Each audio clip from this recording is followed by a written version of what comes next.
Welcome back, viewers. Welcome back to my very interesting and conversation with Carl Greenidge, seeking to put into historical context with this interview the Essequibo region and Venezuela's claim, the claim that Venezuela is making to it, and Guyana's right to have sovereignty over that particular oil, a resource-rich region. Welcome back, Mr. Greenidge. But let's talk about the multilateral and bilateral support that Venezuela continues to attract in all of this. CARICOM, which there was some concern about where CARICOM would stand given Petrocaribe, and whether or not, because of the relationship that the various countries had with Venezuela, that they might find themselves in a difficult position. But CARICOM continues to say that they are committed to ensuring that the region remains a zone of peace. They've made that broad statement. But they have also said they stand with Guyana to some extent. They've said that. You also have the multilateral international organizations and standing with Guyana as well. Are you also continuing with your foreign relations to amass more support on this matter? Since you started with CARICOM, let me respond by starting with CARICOM.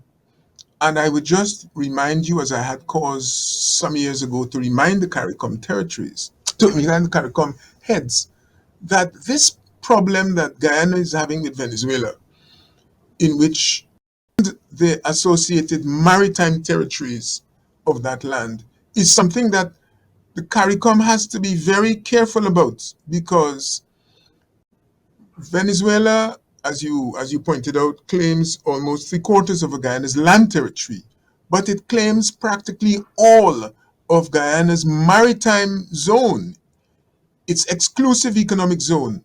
And in seeking to get hold of Guyana's land territory, it is hoping that a title to such land will give them a stronger claim to the territories of the maritime territories of the Caribbean. I just want to say to you that decrees 1787, 1859, and all the other decrees up to 2018, 2020 that Venezuela has issued, those decrees all encompass and seek to annex CARICOM's marine zones as well. And I'm speaking of countries, whether it is Suriname or St. Vincent and the Grenadines.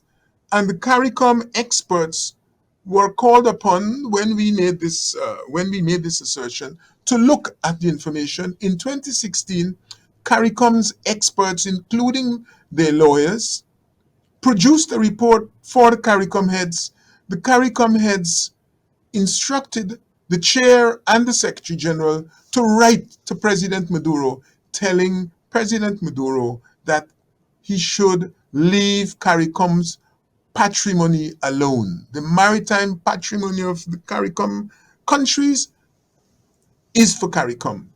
And I would say to you, there were some 9 countries in all involved. Of those 9, one was Colombia, and it has been indicated subsequently that Venezuela is going to solve that bilaterally with Colombia. Of course, the things they would want to do to Guyana, they can't do to Colombia, which is a very much larger country, and with a military of size and consequence equivalent to Venezuela.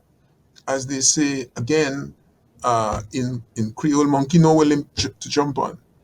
And at the same time, the other country in there is Montserrat, but all the others are CARICOM territories. 7 of those territories, maritime zones, are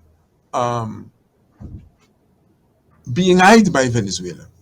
And if CARICOM knows this, then CARICOM has to be very careful about sitting and silently observing Venezuela abuse Guyana's sovereignty.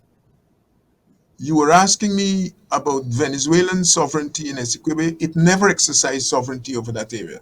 That's what I'm saying to you. When it was independent, when Venezuela became independent, whether you treat it as 1810 or 1830, when they exited from Gran Colombia, the territory, that is the Essequibo, had already been alienated by the Spanish crown. It was alienated in 1648. Okay, so when Venezuela became independent, this territory wasn't theirs to acquire, and it never governed this territory. It never exercised sovereignty over the area. And so are you saying that the issue of CARICOM, I remember years ago, there was the issue of Bird Island all the way up to Yes, Dominica up yes. there, and that Venezuela seemed to be, their claim on Bird Island would have, if it's prevailed, would mean So that yeah, the entire Caribbean yeah, belonged to Venezuela. Almost the entire Caribbean yes. belonged to Venezuela. So are you saying that CARICOM may be taking lightly their own vulnerability, our own vulnerability in this situation?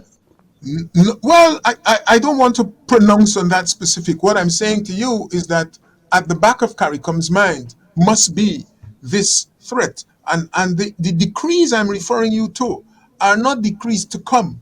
These are decrees that Venezuela, that have been issued by President Maduro. And there are maps of the decrees uh, um, showing, giving coordinates and showing there are a number of zones, as the Venezuelans call them in the decree, and those zones are zones that take in significant proportions of the Caribbean, the EZs of our Caribbean brother and sisters. I have a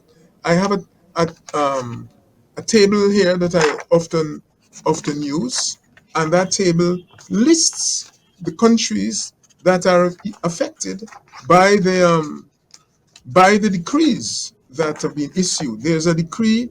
The decree purports to an Atlantic zone, and the Atlantic zone is affects Barbados, Guyana, and Suriname. What they call the Zodiman Atlantic. There is an eastern zone: St. Kitts and Nevis, Montserrat, Dominica, St. Lucia, St. Vincent, and Grenada. There is a central zone, which again affects St. Kitts and Montserrat. And there is the western zone, which only affects Colombia. And those, uh,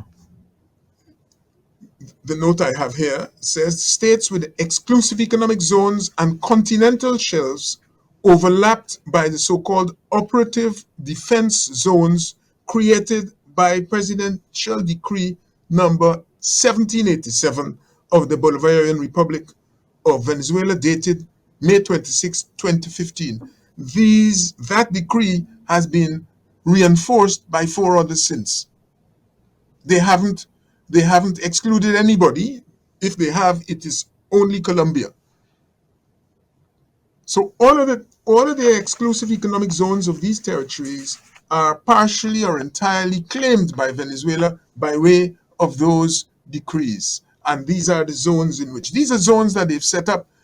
It is like you living amongst a set of neighbors, and one of those neighbors wakes up a morning and says, listen, I have children or a wife or resources and assets in my sitting room, and in order to have a security fence for the protection of my children, I will now claim your territory and exercise control over them. I'm telling my military that they are to exclude you from your property.